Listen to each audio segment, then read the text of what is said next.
자, 여러분 안녕하세요. 반갑습니다. 1시간 했다고 생각했는지 역시 1시간을 하고 나니까 훨씬 이렇게 바라보는 것도 자연스러운 것 같고, 또 저도 여러분들의 눈길이 느껴지진 않지만 좀 더 이렇게 편안하고 집중이 잘 되는 것 같습니다. 빨리 적응해서 더 효과적인 수업이 됐으면 좋겠습니다. 바로 들어가죠. 일단 전 시간에 했던 내용을 한번 점검하고 넘어가도록 하겠습니다. 전 시간에 했던 내용이 기억이 납니까? 네. 전 시간에 했던 내용이 무엇이었습니까? 첫 번째, 온라인 수업은 오히려 더 어떻다? 집중하기가 힘드니까 정신 바짝 차리고 해야 한다. 그러지 않으면 쉽게 지치고 만다라는 것. 그 어떤 때보다도 집중력을 발휘해서 내가 해내겠다는 생각을 갖지 않으면 쉽지 않다. 그 다음에 두 번째는 뭐였나요? 2학년 때는 어떤 과정이라고 제가 여러분들에게 말씀드렸습니까? 1학년 때의 전공 탐색이라면 2학년 때는 심하라고 그랬었죠. 그래서 자기가 1학년 때 살펴봤었던 전공의 어떤 방향이 정해지면 2학년 때는 거기에서 한층 더 나은 모습으로 보여줄 수 있어야 한다. 그게 학급과 학교의 여러 가지 자율활동이라든가 또 뭐가 있습니까? 봉사도 있을 수 있고 또 뭐가 있을 수 있어요? 동아리 활동도 있을 수 있고. 그래서 우리 동아리 같은 경우에는 이번 2학년 때는 학생들이 직접 만든 동아리를 학교 내에서 직접 운영하게끔 하는 그 시간도 계획하고 있으니까 미리 그런 것들도 생각해보면 좋겠습니다. 동아리, 봉사, 그리고 또 그쵸, 가장 중요한 것은 교과라고 했었죠. 교과와 관련된 성적도 중요하지만 그 세특 관리를 해야 한다. 특히 자기 전공과 관련해서는 그 밀접한 연관을 맺고 있는 선생님들 계시면 그 선생님과는 아주 서로 이렇게 소통이 잘 돼야 한다고 말씀드렸죠. 그리고 또 하나, 독서가 있어요. 독서. 우리 학교 학생들이 가장 그 주위로부터 컨설팅을 받으면 가장 단점 중에 하나가 독서예요. 학생들이 책을 읽는 것 같지가 않다라고 말씀들을 하시는 거죠. 보통 1년에 몇 권 정도는 읽어야 할까요? 정말 많이 읽는 친구들은 3, 40권씩 있습니다. 진짜 내용이 보면. 근데 꼭 그렇게까지 할 필요는 없다는 생각이 들어요. 적어도 20권 내에 정도는 읽을 수 있어야 한다. 20권 정도 내용도 이제 좀 무게감 있는 것으로 읽을 수 있어야 되겠죠. 하나 조심해야 할 것은 이 독서는 그야말로 특색 있는 독서를 할 경우에는 면접 시에 이렇게 지나가는 말로 물어보기 때문에 상당히 독서는 선택을 잘 해야 됩니다. 특히 들려오는 바에 의하면 아주 핫한 소식 하나 전해드리겠습니다. 전북대학교가 엊그제 회의를 했는데 우리 2학년부터는 자소서를 폐지한다고 합니다. 자소서를 폐지해 만세 아니지. 자소서는 어떻게 보면 또 한 번의 나를 표현할 수 있는 또 다른 기회였는데 내가 생기부가 그렇게 좋지 않다서 치더라도 자기를 피력할 수 있는 좋은 방법이었는데 그 자소서가 없어진 것은 사실 우리한테는 불리하다고 볼 수 있어요. 그러면 추천서 쓰지 않고 자소서도 쓰지 않는다면 무엇만 남았나요? 그렇죠. 생기부만 남은 거죠. 생기부만 가지고 학생을 평가한다는 얘기예요. 그렇기 때문에 생기부의 내용 중에서도 그 학생의 어떤 학력에 대한 또 공부할 수 있는 능력을 측정하는 것이 교과가 가장 핵심이겠지만 교과 말고도 여러 가지 수상 경력도 있을 수 있고 여러 활동도 있을 수 있겠지만 간접적으로 판단할 수 있는 게 바로 독서입니다. 독서. 어떤 책을 읽었느냐에 따라서 거기에 따라서 해당 전공자 교수들은 질문이 날카롭게 들어갈 수가 있는 겁니다. 저는 개인적으로 많이 살펴봤었어요. 독서 잘해서 여러 가지 좋은 기회를 맞이한 여러분 선배들을. 그래서 지금 하나 더 얘기하면 이 전공 독서와 관련해서는 미리 두세 권씩 미리 선택해놔서 지금 이때 많이 읽어놔야 하겠습니다. 자, 전 시간에 했던 내용 간략하게 살펴보고 바로 오늘은 지문으로 들어가도록 하겠습니다. 비문학, 독해 전략 크게 하나, 둘, 세 가지 질문에 대해서 잊지 않고 있었죠. 크게 중요한 두 가지라고 그랬습니다. 하나는 무엇에 관해 얘기하는가? 대체 뭐라고 얘기하는 거야? 네, 내용이라고 그랬죠. 내용입니다. 내용. 그걸 어떻게 얘기하는가? 선생님, 내용만 파악하면 형식은 별 문제가 되지를 않지 않나요? 맞아요. 내용만 파악하면 그래요. 그래서 실제로 쉬운 글은 뚜렷한 형식에 대한 판단 없이 무엇만으로도 내용이 눈에 들어오기 때문에 금방 파악할 수 있어요. 그러나 어려운 내용일 때가 그게 문제라는 얘기예요. 전 시간에도 얘기했다시피 분명 처음에 읽을 때는 알았는데 1문단, 2문단은 그 내용이 기억이 나죠. 3문단, 4문단, 5문단, 심지어 6문단까지 갔을 때 앞에 내용이 기억이 나지 않는다는 얘기예요. 그래서 문제 풀 때 다시 보고 다시 보는 상황이 너무 많이 벌어진다는 얘기입니다. 그래서 그 전체적인 내용을 기억하려면 형식과 함께 이해를 해야 그 내용이 정확하게 머릿속에 정리가 된다. 특히 우리가 어떤 지문을 많이 접하냐면 어려운 지문, 특히 봐도 무슨 말인지 전혀 모르는 거지. 단어도 모르겠고 봐도 모르는 거야. 그런 경우에는 형식이 큰 역할을 합니다. 영어에서도 그런 역할을 하죠. 문법을 아느냐와 모르느냐의 차이가 독해를 감으로 하는 것과 더 심화된 역할을 할 수 있느냐 없느냐 그 차이인 것처럼 국어도 마찬가지입니다. 그래서 무엇에 관해 얘기하는가? 첫 번째. 두 번째는 뭐예요? 형식에. 그걸 어떻게 얘기하는 거냐? 그래서 그 어떻게 얘기하는가를 바라보는 기본적인 것은 주어, 소수로예요. 그걸 판단한 다음에 그 앞의 문장과 뒤의 문장 간의 관계를 생각하면서 읽어야 한다는 얘기죠. 예를 들면 얘를 들고 있구나. 앞의 문장과 뒤의 문장의 관계가 비교대전에 이게 제일 많이 나온다고 그랬습니다. 논증이네. 앞이 주장이고 뒤에는 근거네. 이거는 알고 봤더니 이 주장을 내세운 근거의 전제였어. 자세히 설명 안 해. 분석과 분류네. 원인과 결과네. 비유해서 설명하는 단계구나. 대등한 나열이구나. 또 아니면 순서를 설명하는 과정일 수도 있겠죠. 특히 이 과정 같은 경우에는 과학 지문에서 정말 많이 나오죠. 그래서 과정을 설명하는 걸 쓸 수 있고 또 맨 마지막에 이 부분이 이 문장이 따라서 그러므로 이런 접속어 뒤에는 반드시 뭐가 나올 가능성이 크겠어요? 결론을 짓는다고 봐야 되겠죠. 그렇죠. 그래서 이렇게 문장과 문장 간의 관계에 의해서 문단별로 중요한 내용이 이제 요약이 돼야 한다고 했었죠. 1문단, 2문단, 3문단, 4문단이 있으면 그렇죠. 전 시간에 얘기했습니다. 각각의 내용이 읽어보면서 어떤 내용이 핵심인지를 요약 정리가 가능해야 한다고 그랬어요. 그래서 그 요약된 내용이 나오면 핵심적인 내용이 나오면 여기에서 그치지 않고 앞의 문단과 뒤의 문단 간에 뭐가 중요하다? 관계가 중요하다. 이게 가장 독해에서 어려운 부분이에요. 이것만 되면 웬만한 지문의 내용은 실수하지 않고 머릿속에 정리하게 된다.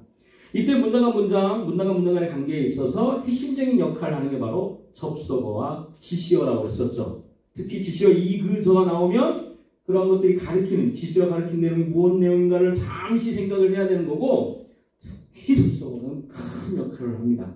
그리고 세 번째, 궁극적으로 말하고 싶은 무엇, 주제에 이룰 수 있어야 한다. 이렇게 세 가지 잊지 않았다고 생각합니다. 그래서 전 시간에 첫 번째 문단을 요약한 내용이 어떤 내용이었습니까? 그렇죠? 전체 화제 1문단 뭐였었어요?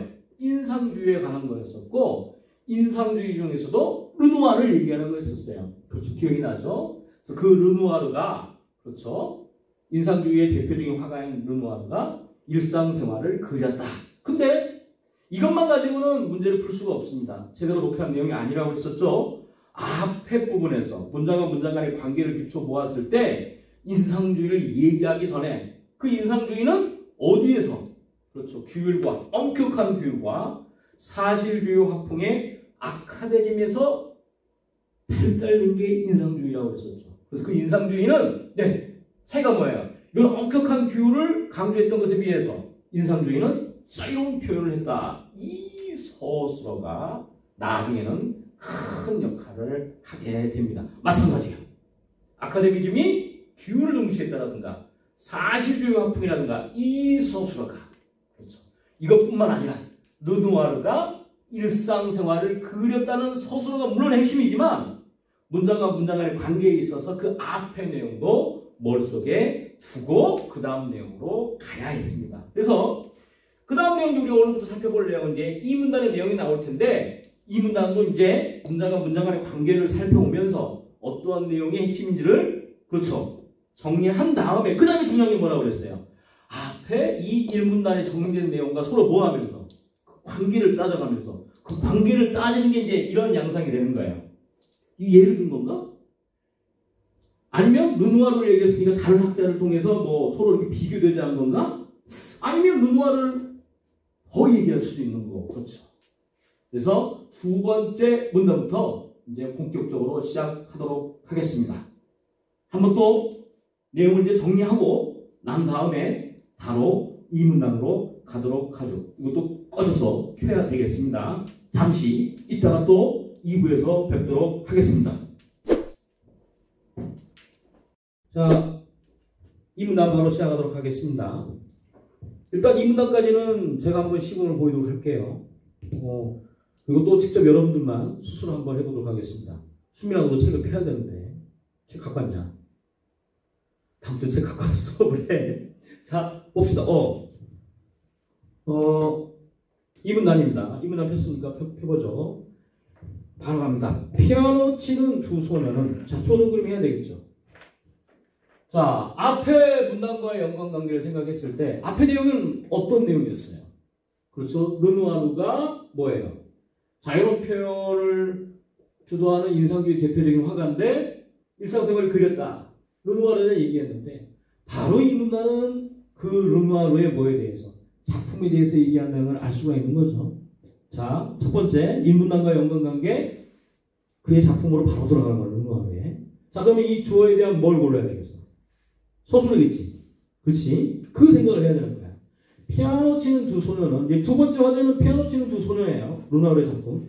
프랑스 정부에서 파리 룩셈부르크 미술관에 전시하기에 의뢰했다. 서술 나왔어요. 의뢰했어요. 누가 의뢰했다고? 프랑스가. 그러니까 피아노 치는 두 소녀는 프랑스가 뭐 하는 거야? 누가 의뢰한 작품이야. 어디 미술관에. 근데 이건 뭐, 자, 서술어 뭐래? 아니 미완성작이래. 미완성인 이 그림에서 배경의 거친 터치와 여백은 주어 나왔어요. 자, 여기 중요해요. 자, 기억에 넣고 있죠. 피아노 치는 두 소녀는 프랑스 정부가 의뢰한 작품인데 미완성작이래. 근데 거기서 주어 배경의 거친 터치와 여백은 주어. 드디어 피아노 치는 두 소녀에 대한 설명이 아닌 거친 붓터치와 여백은 그러면 여기에 대한 뭘 찾아야 되겠어요? 서술어도 서술어. 그런 생각을 해야 한다는 얘기야. 자, 배경의 거친 붓터치와 여백은 전경의 두 소녀를 더욱 자 서술어 보인다. 돋보이게 해준다. 소녀를 돋보이게 한대요. 여백이. 그럴 수 있겠어요? 화면에 자 뭘 불어넣고 있어요? 생기를 불어넣고 있어요. 서술 밑줄. 자, 이런 고민을 해야 돼요. 자, 여기까지 쉽죠. 피아노 치는 두 소녀가 프랑스가 이제 의뢰한 작품인데 여기에 핵심적인 첫 번째 문장의 핵심은 배경의 그 거친 그 터치와 여백이 소녀를 이렇게 생기를 불어넣어준데 별 내용이 아닌 것 같죠? 근데 잘 보세요. 이 얘기를 왜 하느냐? 왜? 앞에 친 내용과 어떤 연관이 있는가를 이 생각을 해야 한다는 얘기예요. 자, 앞에 친 문단 생각납니까? 자유로운 표현을 했다. 일상생활을 그렸다. 자, 사실주의에서 벗어났다. 자, 일단 뭐하고 바로 연관이 돼요? 피아노 치는 두 소녀니까. 이 문단에 어떤 내용과 연관이 되는 거예요? 뭐에 대한 근거일 수 있고 예를 들 수 있는 거예요. 여기에서 뭘 그린 거야? 일상생활을 그렸다는 내용 하나 이제 눈에 보이죠. 그리고 또 하나 자유로운 표현인데 뭐 어디에서 벗어나? 엄격한 규율 그리고 있는 그대로 그린다는 사실주의의 아카데미즘에서 벗어났다고 했어요. 뒤에 한번 봐보세요. 일단 눈에 보이죠? 배경이 뭐였어요? 두 소녀를 돋보이게 하고 있어. 생기를 불어넣고 있어. 그러면 이게 앞에 문단과 어떤 내용과의 차이점이 있는 거야? 뭐하고 지금 이 얘기를 왜 하는 거야? 뭐하고의 차이점이 있다는 걸 좀 설명하고 있는 거예요. 일반적으로 사실주의 화풍의 그림은 어떻게 그렸을 텐데 두 소녀를 있는 그대로 그렸을 거란 말이야. 그렇지? 있는 그대로 그렸으면 특정한 배경이 거칠게 붓으로 그릴 수 있어요? 없어요? 없어. 여기 그림 보면 교과서 잘 보면 그림 보면 소녀들의 그 배경의 모습이 사실적인 모습이야 거친 붓터치로 되어 있어요. 거칠게 배경이 그려져 있거든. 이게 뭐하고 차이점이 있는 거야? 일문단사 얘기했던 있는 그대로 규율을 중시하고 사실주의 중심이 어때요? 아카데미에서 벗어난 거다. 그러니까 그냥 읽는 친구들은 여기서 별다른 내용을 발견할 수 없겠지만 앞에 문단과의 연관관계를 생각하는 친구들은 벌써부터 눈치가 오는 거야. 아, 여기 있는 내용은 뭘 다시 설명하고 있는 거구나. 인상주의 화가인 르누아르의 특징. 그렇죠? 자유로운 표현이라든가. 그렇지. 여기서 벗어난 측면을 어떻게 표현하는가를 보여주고 있는 거예요. 그게 핵심이 되는 거지. 자, 그게 한번 볼까요? 흰 드레스를 입었대. 누가? 긴 머리의 소녀는. 오른손으로 피아노 건반을 친대. 소스로. 누가? 긴 머리의 소녀가. 아, 앞에 문장과 연관관계. 지금 뭐 설명하고 있는 거야? 피아노 치는 두 소녀에 대한 어떤 그림에 대한 설명이지. 그렇지? 쭉쭉쭉 넘어가는 거야. 이건 중요하지 않으니까. 왼손으로 악보를 잡고 읽는 데 열중하고 있다. 그녀 옆에는 오른손으로 의자등을 잡고 있대. 오른손으로 의자 잡고 있대. 누가? 왼쪽 팔꿈치는 피아노에 기대고 손으로 턱을 댄 채 앞에 소녀와 함께 악보를 읽고 있대. 누가? 갈색 머리의 소녀가. 그러면 두 번째 문장 내용 뭘 설명하고 있는 거예요? 피아노 치는 두 소녀를 그린 그림을 자세히 설명한 거에 불과한 거죠. 이 두 소녀의 정답고 사랑스러운 모습은 주어 동그라미. 이 소녀의 모습은 우리의 마음을 사로잡아요. 뭐 그럴 수도 있겠죠. 또 나왔어요. 배경의 추상적인 붓터치는 배경의 거친 붓터치와 여백은 또 한 번 얘기하고 붓터치는 여기 어여쁜 소녀들의 앞에 펼쳐질 미지의 세계를 향한 주어 동그라미 뭐 추상적인 붓터치가 뭘 가리키는 것 같아? 미지의 세계를 향한 순수한 뭐에? 꿈의 소녀를 들려주고 있는 것 같다. 다시 한번 얘기해서 결론을 냈잖아요. 자, 그러면 우리 방금 이 문단 읽었습니다. 이 문단은 어떻게 정리할 수 있을까요? 뭐가 핵심인 것 같아요? 여러분 생각해도. 자, 일단 화제 뭘로 바뀌었어요? 피아노 치는 뭐야? 두 소녀가 어떤 걸 적는 게 핵심일 것 같아요? 이게 핵심일 것 같아요? 긴 드레스를 입은 소녀는 피아노 치고 있고 옆에 있는 애는 턱을 갠 채 악보 읽고 있다. 이게 핵심일까요? 앞에 문단과 연관관계 생각할 때는 뭐가 핵심이겠습니까? 미완성경이라는 게 핵심일까요?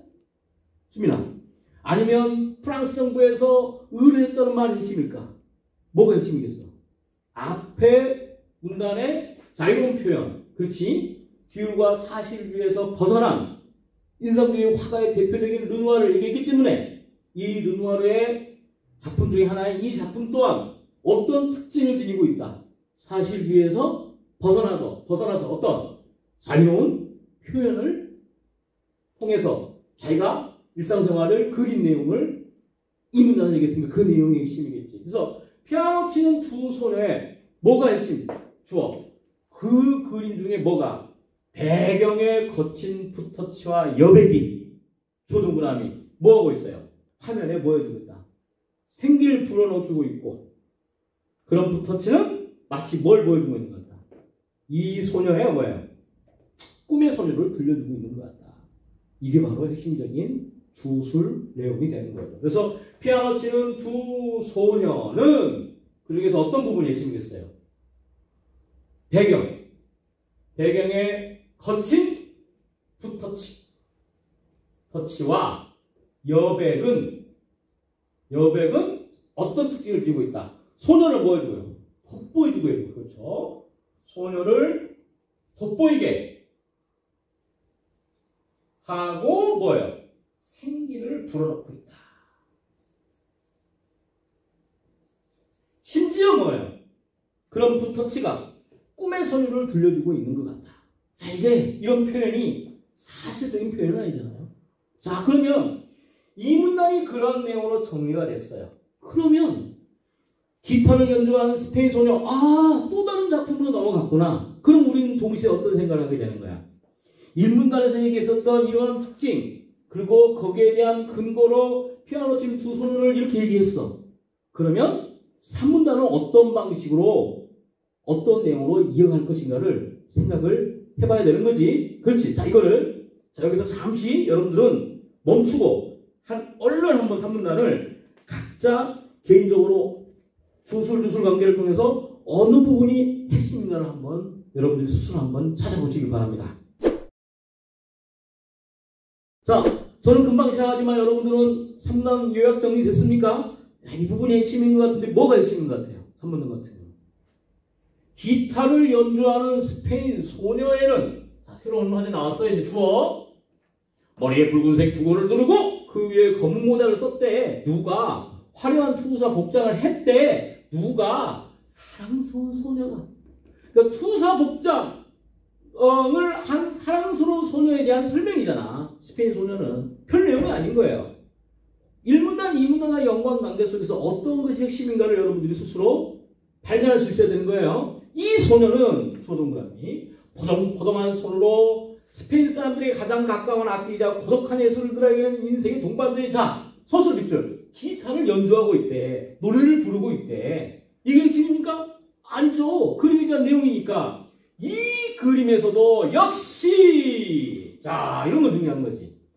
이 역시란 말은 무슨 말인 거야? 앞에서 했던 말을 내가 뭐하고 있다? 반복하고 있다는 거잖아. 우리한테는 기분 좋은 일입니다. 역시 우울한 분위기가 아니라 이거예요. 사랑스러운 소녀 하나. 사랑스러워. 좋은 것만 있다는 얘기예요. 또 반복되는 말 여기 있잖아요. 어떤 부분이 있는 거야? 생기 넘치는 소녀가 자체가 뭐다? 생애의 예찬이다. 딱 나왔지. 그래서 기타를 연주하는 스페인 소녀의 가장 특징은 뭐라고 해요? 소녀 자체가 뭐다? 소녀 자체가 바로 생애 예찬이다. 앞에 이 문단에 어떤 내용과 직접적으로 연기 있어요? 생기를 부르는다. 사실적인 내용이 아닌 거야. 이 르누아르는 작품을 통해서 뭘 표현하고 싶은 거야? 인생에 있어서 활기참을 표현하고 싶은 거야. 있는 그대로 쓴 게 아니라 그냥 극사실로 쓴 게 아니라. 그렇지? 어떤 그 보이지 않는 그 너머에 있는 활기찬 에너지를 표현하고 싶었던 거야. 자유롭게. 이 문단의 내용이 여기서 연관이 되면서 계속 이어져 가고 있구나. 이 판단이 중요하다는 얘기예요. 알아야 될까? 밝은 색채에서는 삶의 기쁨이 반복되고 있죠. 그리고 붉은 기가 도는 포동포동한 소년에게서는 뭐야? 신기로운 젊음이. 다 그러니까 뭐예요? 이 소녀 자체가 생애의 예찬이다. 삶을 찬양하는 것이다. 삶의 기쁨, 젊음을 느끼게 하는 것이다. 알겠죠? 자, 공부만 나죠? 지문이 쉽기 때문에 여러분들이 노력하면 누구든지 쉽게 할 수 있는 겁니다. 자, 이번에는 3단. 미리 얘기하면 화병의 꽃입니다. 화병의 꽃도 한번 멈추고, 지금 한번 멈춤하고 난 다음에 여러분의 혼자 힘으로 3단을 정리하고 오늘 수업은 마치도록 해보겠습니다. 여기까지. 자, 3단 한번 정리해 봅시다. 자, 이제 아까 알겠죠? 3분단 하니까 4분단은 더 쉽죠? 4분단에서 핵심은 뭐인 것 같아요? 자, 정리됐습니까? 한번 봐볼까요? 화병의 꽃은 주어 동그라미. 화제가 바뀌었죠? 4분단은 이제 다른 작품 얘기하는구나. 뭐에 대해서? 화병의 꽃을 얘기하는구나. 화병의 꽃은 과연 어떤 특징을 지닌 내용일까? 뻔하겠죠? 여기의 내용에 이어질 가능성이 크겠죠? 그렇죠? 그게 바로 이제 여러분 그게 느껴진다는 것 자체가 독해의 수준이 한 단계 넘어가는 거야.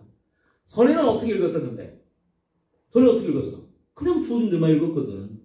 근데 선생님이 첫 시간에 얘기했던 것처럼 앞에 문단과 뒤에 문단과는 뭐 생각하면서? 관계를 생각하면서 읽으니까 만약에 여기에서 앞의 내용과 또 다른 내용으로 비트로 다른 내용을 바꿨어. 그건 100% 문제가 나와요. 르누아르 계속 생애, 창기, 예찬, 생기, 기쁨, 젊음, 자, 이런 표현 이렇게 얘기했는데 갑자기 사문단에서 다른 작품을 통해서 비트로 다른. 그러나 그럼에도 불구하고 르누아르가 이런 측면이 있었다고 얘기한다면 그건 100% 나오는 거예요. 그렇죠. 이제 어려운 지문은 그렇게 나와요. 진짜 어려운 지문은. 근데 여기는 기본적인 지문이고 나중에 이거 끝나는데 바로 뭐예요? 마지막 오문단에서 결론으로 가버려. 그러니까 쉬운 거예요. 자, 사문단 자기가 정리한 것과 어떤 차이점이 있는 거 봐보세요. 활용한 것처럼 활기찬 생애 찬미가 처음부터 나오잖아. 생애 찬미가 연상된다. 생애 참 똑같아. 이것도 유리방에는 온갖 화려한 것들이 주어동그라미 만만해. 일단 내용은 뭐예요? 화병의 것처럼 온갖 화려한 꽃이야. 괜히 화려한 꽃이 아니겠지. 괜히 이런 말 한 게 아니겠지. 화려하다는 말 자체가, 이런 표현 자체가 여기서 좀 벗어난 표현이죠. 마치 사랑하는 여인을 그린 애정어린 붓터치로 그린 꽃은 그 주어동그라미 이렇게 알록달록 재색한 솜사탕과 같다. 서술어 뭐가? 꽃이. 머릿속에 쫙쫙쫙 정리가 되죠. 어려운 내용이 아니에요. 똑같은 내용이니까. 풍성하고 푹신한 느낌을 준다. 똑같은 긍정적인 내용이니까. 삶 속에서 항상 기쁨과 긍정을 찾으려 했다고. 자, 이게 중요한 거야. 이게 삶 속에서 항상 기쁨과 긍정을 찾으려 했다고. 서술어 누가? 르누아르가. 알겠죠? 그러니까 르누아르가 앞에 얘기했던 것처럼 그림에서 생애의 삶과 기쁨과 젊음을 표현하려 했고 생기를 불어넣는 그림을 그렸던 이유는 르누아르 자체가 항상 삶 속에서 뭘 찾으려고 했다는 얘기예요. 기쁨과 긍정을 찾으려고 했다. 여기서 그리는 것은 자, 이거죠. 이게 기쁨과 긍정이다. 삶에 대한 기쁨과 긍정. 긍정은 여기서 그리는 것은 여기가 뭐예요? 이그저. 여기 바로 뭐예요? 화병의 꽃이죠. 수백 년간 유로의 화가들이 주어동그라미 즐겨 그려온 바니타스 주제의 인생무상 즉 중요하다고 했죠.